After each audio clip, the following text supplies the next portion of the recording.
I Yes. learned. And for me, I think I knew this, but for me, I really embrace the concept of developing relationships as the key to finding clients. Now, that's partly because of my year of yes and seeing a lot more people in person. But, almost every guest we've had, when we always ask them how they find their clients, it always comes up. And almost everyone says it's about relationships and developing, and that it's sometimes a long-term business. It takes a while. And I actually have not sent for a really long time, like years, one of those LOIs, the letter of introduction. I haven't done that. I do connect with people, and sometimes I reconnect if I haven't touched base, but so much of it is about relationships.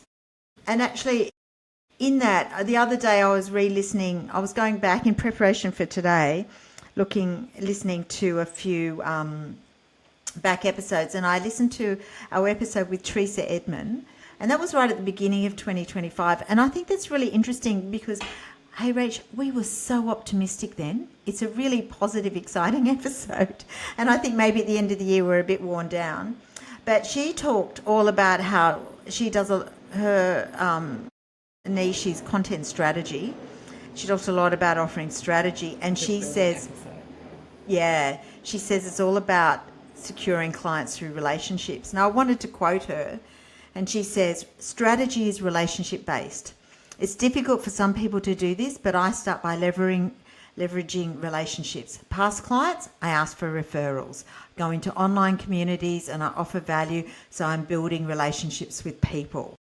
And she said that I've really found that while marketing works pretty well for my writing, my best strategy clients have almost been referrals or people I've connected with personally in some way, and that's kind of the same. If you want to work with any higher value client, authority building adds on to that as well. So it's so interesting. I know. And if you follow her on LinkedIn, I do, you can see her doing that in action. She's a machine, the way she connects and offers value in, she'll pop up on a post of someone I've never known before, but there she is giving a tip or an idea. So she really does, She lives it. She does. Yeah. She's great at it. And I think I first came across Teresa when she was commenting and adding value in a Facebook group I'm part of for content writers. The other thing that Joe Polizzi, who's quite recent, it was sort of only a couple of months ago, talked a lot about being ahead in the age of AI and how to sort of future-proof yourself. And he talked all about relationships as well. And he said that we have to accept that the algorithms are going to take over, and it's tough to swallow. But he thinks the earlier we come at this, and he says, what am I good at? And he talked a lot about establishing yourself as authority, meeting people face to face, because people want to work with people. And I think that was really, really interesting. What else?